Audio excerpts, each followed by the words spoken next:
نحمده ونصلي على رسوله الكريم أما بعد فأعوذ بالله من الشيطان الرجيم بسم الله الرحمن الرحيم رب اشرح لي صدري ويسر لي أمري واحلل عقدة من لساني يفقه قولي رب زدني علما اللهم فقهنا في الدين اللهم إنا نسألك علما نافعا ورزقا طیبا وعملا متقبلا۔ یا اللہ پاک ہمیں دین سمجھنے کی توفیق عطا فرما۔ آج کی سورۃ البقرہ کی تمام آیات حج اور عمرہ کے بارے میں ہیں۔ اللہ تعالیٰ ہمیں ہمارے دلوں میں اس کا شوق بڑھائے اور ہمیں توفیق دے کہ ہم یہ عبادت بھی کریں لازمی۔ ٹھیک ہے، آیت نمبر 196 دیکھیں۔ اعوذ باللہ من الشیطان الرجیم وَأَتِمُّوا اور پورا کرو الحج حج کو والعمرۃ اور عمرہ للہ اللہ کے لیے فَإِن پھر اگر احصرتم تم روک دیے جاؤ فما تو جو فمستیسر پس تو جو میسر آئے من سے الحدی قربانی ولا اور نہ تحلیقو کا مطلب ہوتا ہے اپنی سر کی شیو کروانا، یعنی کہ اپنا سر منڈوانا، ٹھیک ہے، رؤسکم اپنے سر حتیٰ یہاں تک کہ یبلغ پہنچ جائے الحدی قربانی محلہ اپنی جگہ، فمن پس جو کانا ہو منکم تم میں سے مریض او یا بھی اس کے اذن تکلیف میں من سے رأسیہ اس کا سر ففدیتن تو بدلہ ہے من سے صیامن روزہ او یا صدقاتن صدقہ او یا نسکن قربانی فاذا پھر جب آمین تم امن میں ہو فمن تو جو تمتع فائدہ اٹھائے بالعمرتی عمرہ کے ساتھ الا تک الحجی حج فما تو جو تیسرا فمستیسرا میسر آئے یا اس کو جو بھی ملے یا جو بھی مہیا ہو من الحدی قربانی سے فمن پھر جو لم یجد نہ پائے فصیام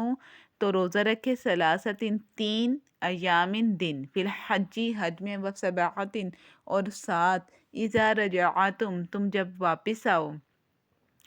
جاؤ تلکا یہ عشرتن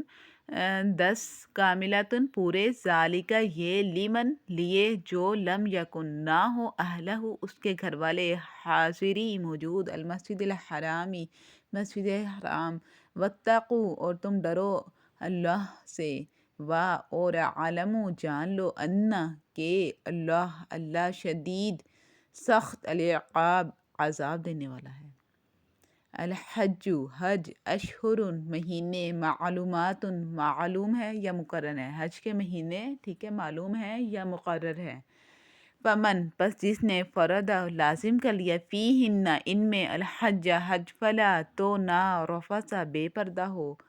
ہم نے یہ پہلے بھی کل بھی پڑھا تھا، رفث بے پردہ ہو مطلب اپنی بیویوں کے سامنے، ولا فسوق اور نہ گالی دے، ولا اور نہ جدال جھگڑا کرے، پھر حج میں وما اور جو تفعلوا تم کرو گے من سے خیرن نیکی یا علم ہوں تو اسے جانتے ہیں اللہ وتزودوا اور تم زیادہ راہ لے لیا کرو فإن پس بے شک خیر بہتر ہے زیادہ راہ تقوی واتقونی اور مجھ سے ڈرو یا اولی الالباب عقل رکھنے والوں کے متعلق ہے کہ اے عقل رکھنے والوں مجھ سے ڈرو۔ لیسا نہیں علیکم تم پر جناح کوئی گناہ ان اگر تم تبتغوا تلاش کرو فضل من سے ربکم اپنا رب فاذا پھر جب افضتم تم لوٹو من سے عرفات سے فاذکروا تو یاد کرو اللہ عند نزدیک المشعر الحرام مشعر حرام سے وذکروہ اور اسے یاد کرو کما جیسے ہداکم اس نے تمہیں ہدایت دی وَإِنْ اور اگر تم تھے من قبل ہی اس سے پہلے لیمن ضرور لا یہاں پہ آئے گا لمن ضرور من کا مطلب ہوتا ہے سے، ٹھیک ہے، ضالین ناواقف یا گمراہ بھٹکے ہوئے میں سے، ٹھیک ہے۔ ثم پھر افیدو تم لوٹو من حیث من سے، حیثو جہاں سے چاہو لوٹو، افادا لوٹے، الناسو لوگ، واستغفروا اور مغفرت چاہو اللہ کی، ان بے شک اللہ غفور بخشنے والا ہے، رحیم رحم کرنے والا ہے۔ فَإِذَا پھر جب تم ادا کر چکو، مناسککم حج کے مناسک یا حج کے طریقے جتنے بھی تھے، جتنے بھی عبادات تھیں، حج کے جتنے بھی ارکان تھے وہ ادا کر چکو، فَاذْكُرُوا تو یاد کرو اللہ کو، کا ذکرکم جیسے تمہاری یاد، آباءکم اپنے باپ دادا، او یا اشدہ اس سے بھی زیادہ، ذکرن یاد کرنا، فَمِنَ النَّاسِ پس من سے، ناس لوگ، من جو، یقولو کہتے ہیں، ربنا اے ہمارے رب، آتینا ہمیں دے، فی الدنیا دنیا میں، وما اور نہیں، لہو اس کے لیے، فی میں، الاخرتی آخرت میں، من خلاق کچھ حصہ، ومنہم اور ان میں سے، من یقولو جو کہتے ہیں، ربنا اے ہمارے رب، آتینا ہمیں دے یا ہمیں عطا کر، فی الدنیا دنیا میں، حسنتاً بھلائی، وفی الآخرتی اور آخرت میں، حسنتاً اور بھلائی، وقنا اور ہمیں بچا، عذاب النار آگ کے عذاب سے۔ اولئک یہی لوگ ہیں، لہم ان کے لیے، نصیب حصہ ہے، مما اس سے جو، کسبوا انہوں نے کمایا، واللہ اور اللہ، سریع جلد الحساب جلد حساب لینے والا ہے۔ وَاذْكُرُوا اور تم یاد کرو اللہ کو، فی میں، ایام معدودات گنتی کے چند دن، فمن پس جو، تعجل جل چلا گیا، فی میں، یومین 2 دن، فلا تو نہیں، اثم گناہ، علیہ اس پر، ومن اور جس، تاخر تاخیر کی، فلا تو نہیں، اثم گناہ، علیہ اس پر، لیمن لیے جو، تقوا ڈرتا رہا، واتقوا اور تم ڈرو اللہ سے، وعلموا اور جان لو، انکم کہ تم، الیہ اس کی طرف، تحشرون جمع کیے جاؤ گے۔ جی آج کا سبق کتنا ہے، یہ تمام آیات جو ہیں وہ حج کے بارے میں ہیں، ٹھیک ہے۔ اس میں اللہ تعالیٰ نے حج کے مناسک سکھائیں اپنے بندوں کو، ٹھیک ہے۔ تو سب سے پہلے جو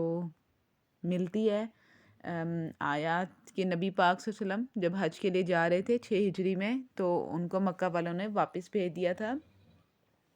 تو اس ٹائم کیا ہوا تھا وہ باتیں، اور پھر انہوں نے اس حج کی قضا ادا اس عمرہ کی قضا ادا کی تھی 7 ہجری میں، ٹھیک ہے۔ تو چلیں اسٹارٹ کرتے ہیں، پہلے ترجمہ پڑھ دوں میں آیت نمبر 196 کا۔ اللہ کی خوشنودی کے لیے جب حج اور عمرے کی نیت کرو تو اسے پورا کرو، اور اگر کہیں گھر جاؤ یعنی کہ تمہیں کوئی روک دے تو جو قربانی میسر آئے اللہ کی جناب میں پیش کرو، اور اپنے سر نہ منڈواؤ جب تک کہ قربانی اپنی جگہ نہ پہنچ جائے، مگر جو شخص مریض ہو یا جس کے سر میں کوئی تکلیف ہو اور اس بنا پر اپنا سر منڈوا لے تو اسے چاہیے کہ فدیے کے طور پر روزے رکھے یا صدقہ دے یا قربانی کرے۔ پھر تمہیں اگر امن نصیب ہو جائے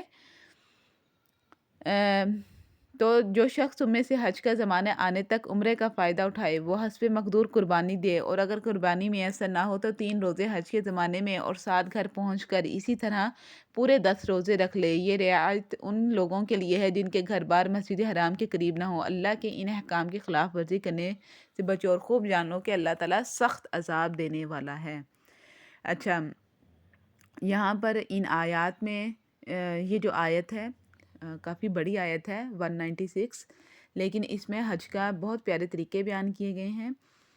تو سب سے پہلے جو بیان ہوا ہے کہ حج پورا کرنا چاہیے، چاہے نفلی ہو، ٹھیک ہے، یا فرض ہو، تو لازمی حج کرنا چاہیے۔ حج کا احرام باندھ لے، ٹھیک ہے، تو اس کو پورا کرے، چاہے اس نے پہلی دفعہ کر رہا ہو، پہلی دفعہ تو پھر اس پر فرض ہوگا نا، سیکنڈ ٹائم جو کرے گا تو پھر وہ اس پر نفلی ہوگا، عمرہ کا یا حج کا، جس کا بھی احرام باندھے گا، ٹھیک ہے۔ ایک چیز یہ، دوسری، اگر رستے میں کوئی دشمن آ جائے، ٹھیک ہے، وہ حج نہ کرنے دے، یا کوئی شدید بیماری آ جائے، تو پھر کیا کرنا ہے، تو ایک جانور، ٹھیک ہے، اس کو ذبح کر دینا ہے، جو قربانی ہے، ٹھیک ہے، وہ دے دینی ہے۔ جیسے کہ نبی پاک صلی اللہ علیہ وسلم صلح حدیبیہ کے موقع پر صحابہ اور نبی پاک صلی اللہ علیہ وسلم ساتھ تھے، تو یہ عمرہ کے لیے جا رہے تھے، لیکن ان کو روک دیا گیا، مکہ والوں نے کہا کہ یہ یہاں پر نہ آئیں، ٹھیک ہے، روک دیا گیا۔ وہ مطلب جنگ کے لیے پھر وہ تیار ہونے لگ جاتے تھے، آپ کو معلوم ہے مشرکین مکہ کیسے تھے، تو پھر جب ان کو روک دیا گیا، لیکن صحابہ رضی اللہ کو اتنی محبت تھی بیت اللہ سے، اتنی زیادہ مکہ سے بہت زیادہ محبت تھی، ٹھیک ہے. پہلے تو وہ اپنا گھر بار سب کچھ چھوڑ کر آ گئے تھے. اب جو زمانہ تھا، ٹھیک ہے، 6-7 ہجری، اس میں اسلام پھیل چکا تھا، ٹھیک ہے، اسلام نے غلبہ حاصل کر لیا تھا. تو وہ اب حج اور عمرہ کا جب نبی پاک صلی اللہ علیہ وسلم نے خواب دیکھا عمرے کے بارے میں، تو وہ عمرہ کے لیے نکل پڑے. سب احرام باندھ لیا، سب وہاں سے نکل پڑے. لیکن کیا ہوا، دشمن نے رستے میں ہی روک دیا. تو اس ٹائم نبی پاک صلی اللہ علیہ وسلم نے پھر سب سے کہا کہ آپ اپنے احرام جو ہیں وہ کھول دیں، دشمن رستے میں آ جائے تو پھر اس وجہ سے احرام کھول دینے چاہیے اور قربانیاں اپنی کر دیں. لیکن صحابہ جو ہے وہ نہ کھولیں اپنے، انہوں نے کسی نے بھی اپنا احرام نہیں کھولا. آپ نے 3-4 دفعہ کہا تو نہیں کھولا صحابہ نے، کیونکہ محبت اتنی زیادہ شدید تھی اپنے ملک سے، اپنے علاقے سے. تو اب وہاں پر جب جانے کا ان کا ٹائم ہو رہا تھا تو وہ عمرہ کرنے جا رہے تھے، اتنی شدید محبت کے ساتھ کرنے جا رہے تھے. ہم تو وہاں کے رہنے والے نہیں ہیں، ہماری محبت ایسی نہیں ہے جیسی صحابہ کی تھی جو مکہ کے رہنے والے ہیں، ان کو بہت شدید محبت ہے. آپ نے دیکھا ہوگا جب یہ کرونا وائرس کی لہر آئی تھی تو وہ جب مسجد حرام کے جو امام تھے وہ جب وہاں پر نماز پڑھائی تھی تو انہوں نے مسجد حرام کو دیکھا تھا تو وہ نماز کے دوران ہی اتنا زیادہ ہچکیوں میں رونے لگے تھے. یہ ان کی محبت کا عالم تھا کہ وہ اس کو پہلی دفعہ اس طرح خالی دیکھ رہے تھے، کیونکہ اللہ تعالیٰ نے کبھی بھی مسجد حرام کو خالی نہیں رکھا، وہ ہمیشہ وہاں پر طواف ہوتا رہتا ہے. تو جب انہوں نے اس کو خالی دیکھا تو وہ ہچکیوں سے رونے لگے. مختلف کنٹریز کے لوگ آتے رہتے ہیں اور حج کرتے رہتے ہیں، عمرہ کرتے رہتے ہیں، تو وہ سال کے 12 مہینے جو ہے نا وہ خالی نہیں ہوتا، لیکن جب وہ ان دنوں خالی ہوا تھا تو وہ ہچکیاں لے کر رونے لگے تھے. یہ ان کی محبت کا عالم ہے. تو یہ تو آج کے زمانے کے لوگ ہیں، تو اس ٹائم نبی پاک صلی اللہ علیہ وسلم کے جو صحابہ تھے تو ان کا دل دیکھیں کتنا دکھا ہوگا جب ان کو حج اور عمرے سے روکا. تو وہ احرام نہیں کھول رہے تھے، کہ وہ کہتے تھے کہ ہم نے تو کر کے جانا ہے. تو نبی پاک صلی اللہ علیہ وسلم دیکھیں پھر اپنے خیمے میں گئے، وہاں پر ان کی ایک بیوی تھی. تو انہوں نے اپنی بیوی سے کہا کہ دیکھو کہ میں صحابہ کو حکم دے رہا ہوں احرام کھولنے کا، یہ احرام ہی نہیں کھول رہے. تو انہوں نے بیوی، دیکھیں کتنی پیاری یہاں سے بات ثابت ہوتی ہے کہ میاں بیوی کا رشتہ بہت پیارا ہوتا ہے. تو ان کی بیوی نے کہا کہ آپ باہر جائیں، باہر جا کے آپ اپنا احرام کھول دیں. جیسے ہی آپ اپنا احرام کھول دیں گے دیکھیے گا صحابہ تمام اپنا احرام کھول دیں گے. اور ایسے ہی ہوا، نبی پاک صلی اللہ علیہ وسلم اپنے خیمے سے باہر آئے تو آپ نے اپنا احرام کھول دیا. تو صحابہ اتنا زیادہ نبی پاک صلی اللہ علیہ وسلم کو فالو کرتے تھے، دل دکھے ہوئے تھے لیکن فوراً اٹھ کے اپنے احرام کھول دیے. اچھا، اس کے بعد کیا ہے، اللہ تعالیٰ نے یہاں پر حکم دیا ہے جو قربانی میسر ہو اسے کر ڈالو، ٹھیک ہے. تو قربانی اور سر اس وقت تک نہیں منڈوانا جب تک قربانی جو ہے وہ قربان گاہ تک نہ پہنچ جائے، ٹھیک ہے. تو اس سے پہلے، اگر اس سے پہلے کسی نے منڈوا لیا تو وہ یا تو بیمار ہے یا تکلیف کی وجہ سے، یا سر میں کوئی ایسے کوئی دانے وغیرہ ہیں یا کوئی کچھ ہو گیا ہے سر میں جس کی وجہ سے اس کو سر پہلے ہی منڈوانا پڑ رہا ہے، تو پھر اس کو پھر فدیہ دینا ہوگا. فدیہ میں کیا ہے، روزے رکھنے کا حکم ہے، صدقہ دے یا قربانی کرے، اس کا حکم ہے. اچھا، یہاں پر میں کچھ باتیں آپ کو اور بتا دوں. تو اس کی یہ جو واقعہ ہوا تھا یہ 6 ہجری کا ہے، اپنے پاس نوٹ کر لیں. اور اس عمرے کی قضا نبی پاک صلی اللہ علیہ وسلم اور صحابہ نے 7 ہجری میں دی تھی، ٹھیک ہے.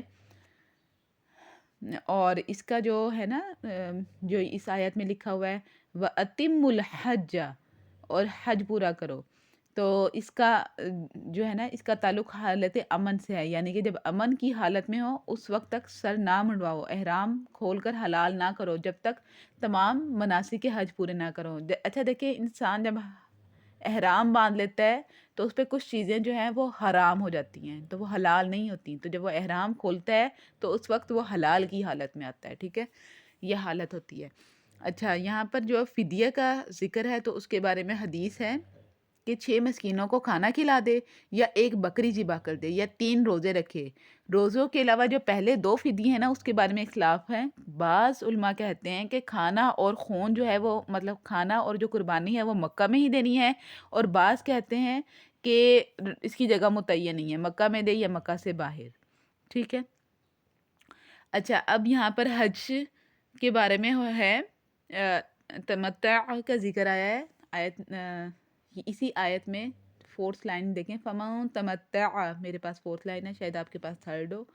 فمن تمتع، بس پورا کر لے. اچھا، حج کی میں آپ کو یہاں پر 3 قسمیں بتا دوں. حج افراد، پہلے حمزہ فے رے، ٹھیک ہے،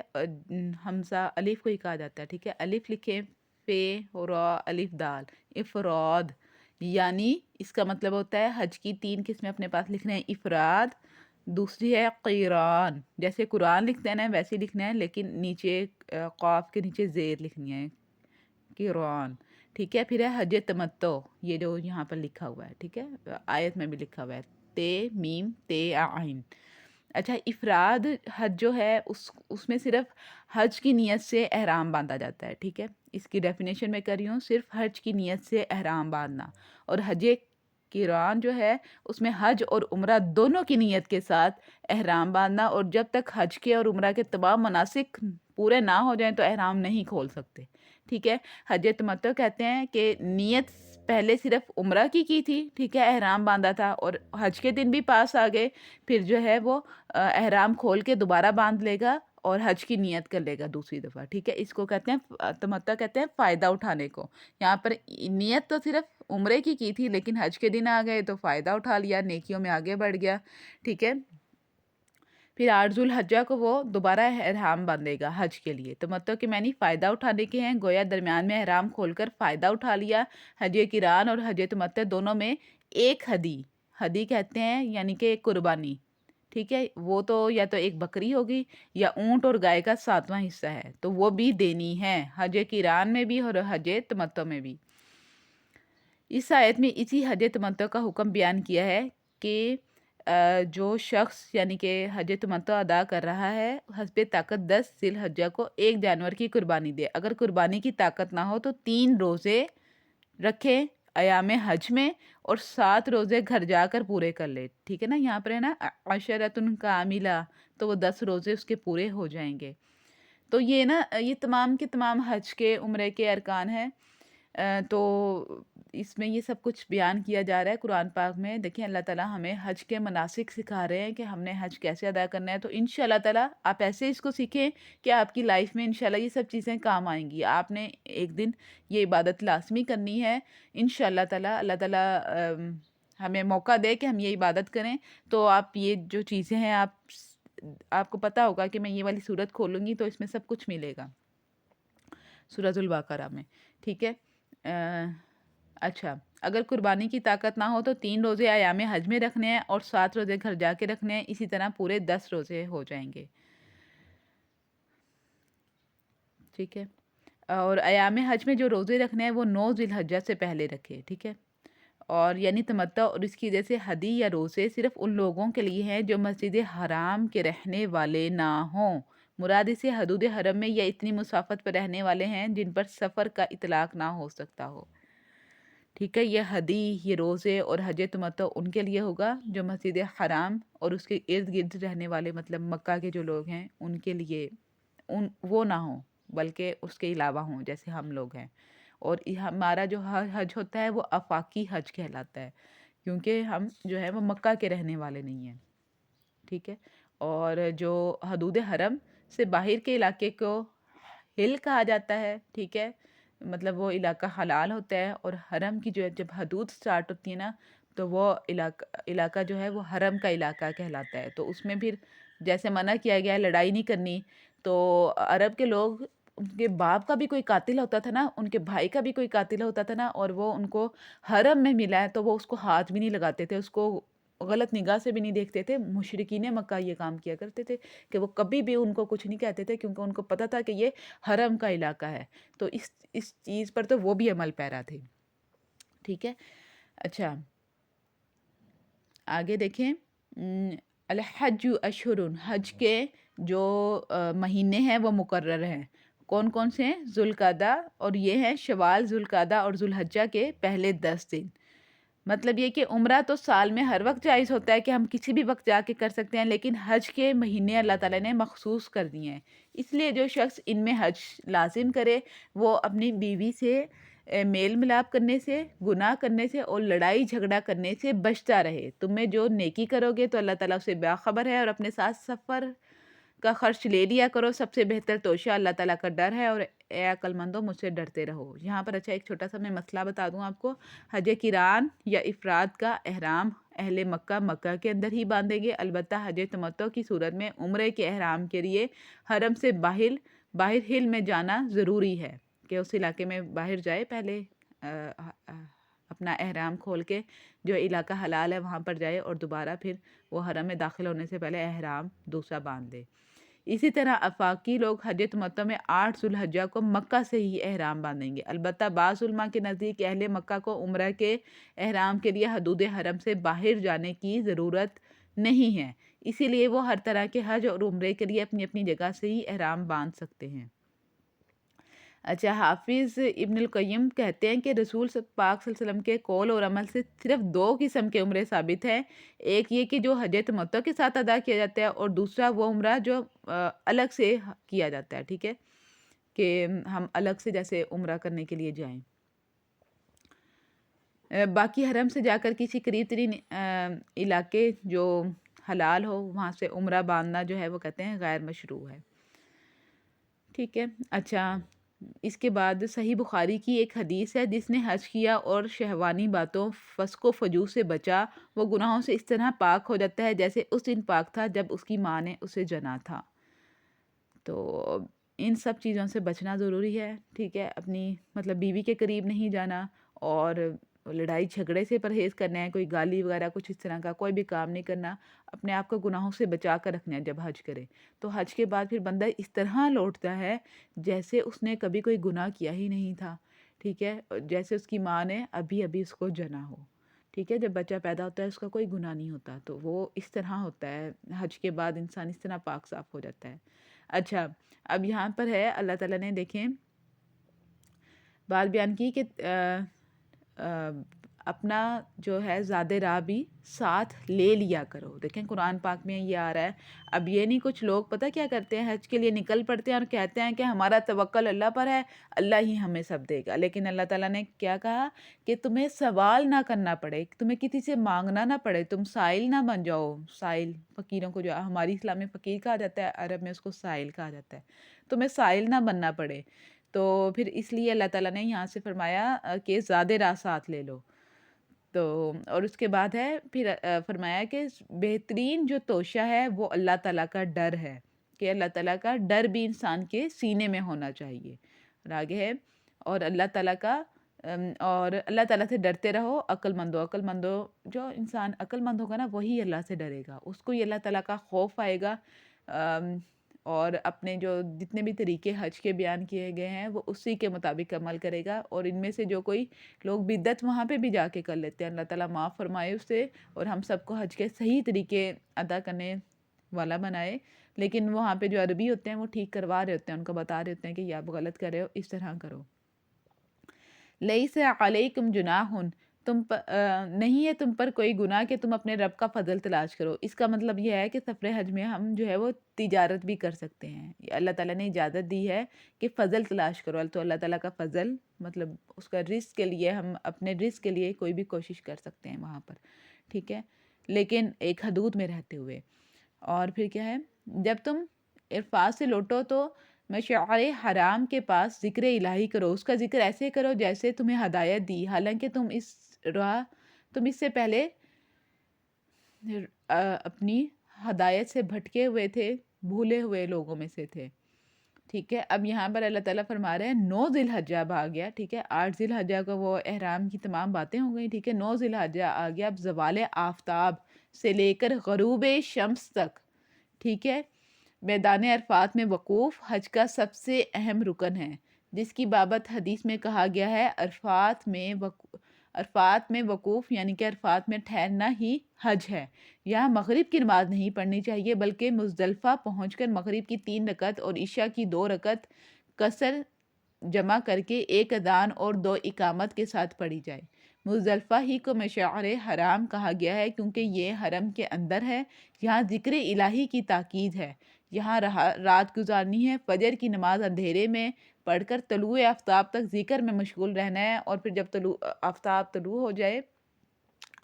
تو اس کے بعد کیا کرنا ہے، مینا میں جانا ہے۔ تو یہ حج کے مناسک ہیں جو اللہ تعالیٰ ہمیں سکھا رہا ہے، تو یہ آپ اپنے پاس کوشش کریں نوٹ کرتے جائیں۔ پھر تم اس جگہ سے لوٹو جس جگہ سے سب لوٹتے ہیں اور اللہ تعالیٰ سے بخشش طلب کرتے ہیں، یقیناً اللہ تعالیٰ بخشنے والا مہربان ہے۔ پھر جب تم ارکان حج ادا کر چکو تو اللہ تعالیٰ کا ذکر کرو جس طرح تم اپنے باپ دادوں کا ذکر کیا کرتے تھے۔ ٹھیک ہے، یہ عرب والے یہ کام کرتے تھے کہ مینا میں وہ میلہ لگاتے تھے حج سے فارغ ہونے کے بعد، اور پھر اپنے باپ دادا کے کارناموں کا ذکر کرتے تھے کہ میرے باپ نے یہ کیا، میرے دادا نے یہ کیا، اس کو اتنے اشعار یاد تھے، یا پھر اس نے شیر کو قتل کر دیا تھا، اس نے رستے میں آنے والے ڈاکوؤں کو مار دیا تھا، مطلب مختلف اپنے کارنامے بیان کرتے تھے۔ تو اللہ تعالیٰ نے فرمایا کہ یہاں پر ان کا ذکر نہیں کرنا اپنے آباء و اجداد کا، بلکہ جب تم 10 ذوالحجہ کو کنکریاں مارنے، قربانی کرنے، سر منڈوانے سے، طواف کعبہ سے، صفا اور مروہ کی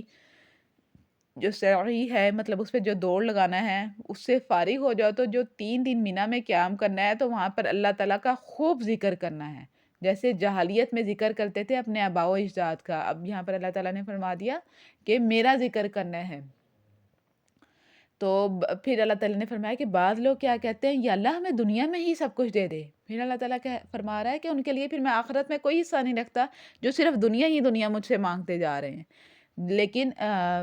نبی پاک صلی اللہ علیہ وسلم نے ہمیں دعا سکھائی، اور دیکھیں قرآن پاک میں بھی اللہ تعالیٰ نے سکھائی، اور بعض وہ لوگ ہیں جو کیا کہتے ہیں، اعوذ باللہ من الشیطان الرجیم، ربنا آتنا فی الدنیا حسنۃ وفی الآخرۃ حسنۃ وقنا عذاب النار۔ ہمارے نبی پاک صلی اللہ علیہ وسلم بھی یہ دعا پڑھتے تھے، اور یہ دعا مسنون ہے رکن یمانی اور حجر اسود کے درمیان، اس کے درمیان یہ دعا پڑھنی ہے۔ لیکن طواف کے دوران یہاں پہ لکھا ہوا ہے کہ لوگوں نے الگ الگ دعائیں بنا رہی ہیں کہ ہر چکر میں الگ الگ دعا پڑھتے ہیں جو کہ خود ساختہ ہیں، اس کی بجائے یہی دعا کریں ربنا آتینا، یہی دعا پڑھنی ہے۔ ٹھیک ہے، اچھا، اولئک، یہی وہ لوگ ہیں جن کے لیے ان کے اعمال کا حصہ ہے اور اللہ تعالیٰ جلد حساب لینے والا ہے۔ اب یہاں پر کن لوگوں کے بارے میں بات ہو رہی ہے؟ یہی لوگ جو اللہ تعالیٰ سے مانگ رہے ہیں، جو دوسری دعا میں اللہ تعالیٰ نے بتایا کیا مانگ رہے ہیں کہ اے اللہ، اے ہمارے رب، فی الدنیا آتینا، فی الدنیا، کہ ہمیں دے دنیا میں بھلائی اور آخرت میں بھی بھلائی عطا فرما، اور ہمیں عذاب جہنم سے نجات دے۔ اب دیکھیں اس دعا کے 3 حصے بیان ہوئے ہیں۔ پہلا حصہ یہ ہے کہ دنیا کی بھلائی بھی مانگی جا رہی ہے، دوسرے حصے میں آخرت کی بھلائی بھی مانگی جا رہی ہے، تیسرے حصے میں بھی آخرت کے بارے میں دعا مانگی جا رہی ہے کہ ہمیں جہنم کے عذاب سے بچانا۔ ٹھیک ہے، اور پھر ان لوگوں کے متعلق اللہ تعالیٰ فرما رہا ہے جن کے لیے ان کے اعمال کا حصہ ہے اور اللہ تعالیٰ جلد حساب لینے والا ہے۔ اچھا، نیکسٹ آئے دیکھیں 202، اور اللہ تعالیٰ کی یاد ان گنتی کے چند دنوں میں کرو۔ ان چند دنوں سے مراد ایام تشریق ہے، یعنی 11، 12 اور 13 ذوالحجہ۔ ٹھیک ہے، تو 2 دن کی جلدی کرنے والے پر کوئی گناہ نہیں ہے، اور پیچھے رہ جانے والے پر بھی کوئی گناہ نہیں ہے۔ اچھا، ایام تشریق میں کیا فرمایا اللہ تعالیٰ نے کہ اللہ تعالیٰ کو یاد کرو، ان میں ذکر الہی یعنی تکبیرات پڑھنی ہیں۔ ٹھیک ہے، تکبیرات پڑھنی ہیں، اور لوگ کہتے ہیں نا کہ ہر نماز کے بعد تکبیر پڑھیں، یہ 11، 12 اور 13 دن ہے، 13 کے دن ہے، صرف تکبیر پڑھتے رہیں ہر نمازوں کے بعد، لیکن یہ نا ضعیف حدیث ہے۔ اصل میں کیا کرنا ہے، ہر وقت تکبیر پڑھنی ہے، اللہ اکبر، اللہ اکبر، اللہ اکبر، لا الہ الا اللہ، واللہ اکبر، اللہ اکبر، وللہ الحمد۔ کنکریاں مارتے وقت ہر کنکری کے ساتھ یہ تکبیر پڑھنی جو ہے وہ مسنون ہے۔ ٹھیک ہے، اچھا آگے ہے رمی جمرات، یعنی کہ رمی جمار، یعنی کہ جمرات کہتے ہیں اس کو، کنکریاں مارنے کو، وہاں پر جو ہے وہ 3 دن افضل ہیں کہ 3 دن یہ کرنا ہے، لیکن اگر کوئی 2 دن 11 اور 12 کو بھی کنکریاں مار کر مینا سے واپس آ جائے تو اس کو بھی اللہ تعالیٰ نے اجازت دی ہے۔ دیکھیں آیت میں نا 2 دن کی جلدی کرنے والے پر بھی کوئی گناہ نہیں ہے، اور جو پیچھے رہ جائے اس پر بھی کوئی گناہ نہیں ہے، یعنی جو 3 دن پورے کرے اس پر بھی کوئی گناہ نہیں ہے، جو 2 دن کر لے پھر اس پر بھی کوئی گناہ نہیں ہے۔ یہ پرہیزگار کے لیے ہے، اور اللہ سے ڈرتے رہو اور جان رکھو کہ تم سب اسی کی طرف جمع کیے جاؤ گے، بے شک ہمیں اللہ تعالیٰ کی طرف ہی جمع کیے جانا ہے۔ اور بعض لوگ جی بس آپ لوگوں کا اتنا ہی سبق ہے، سوری میں نیکسٹ آیت پڑھنے لگی تھی، 203 تک آج آپ کا سبق ہے۔ تو یہ تمام حج کی باتیں ہیں، کوشش کریں کہ ان کو نوٹ کریں، اور ان کو اپنی دعا میں شامل کریں۔ یہاں پر اللہ تعالیٰ نے بہت پیاری دعا بھی سکھائی ہے۔ اب ہم نے اس طرح اس دعا کو لازمی اپنی نماز میں شامل کریں کہ نماز کے بعد آپ جب بھی دعا مانگ رہے ہیں تو لازمی یہ دعا پڑھیں۔ بہت پیاری دعائیں اللہ تعالیٰ قرآن پاک میں سکھاتا ہے، تو دعائیں وہی پڑھیں جو کہ قرآن اور حدیث سے ثابت ہیں، ٹھیک ہے؟ قرآن اور حدیث کے علاوہ اگر کوئی اور دعائیں آپ پڑھ رہے ہیں تو ان کو چھوڑ دیں، ٹھیک، کیونکہ خود کی بنائی ہوئی ہیں وہ، ٹھیک ہے؟ عربک ورڈ کے ساتھ خود دعا بنا لی، ٹھیک ہے؟ سبحانک ربک رب العزت عما یصفون والسلام علی المرسلین والحمد للہ رب العالمین۔ السلام علیکم ورحمۃ اللہ وبرکاتہ۔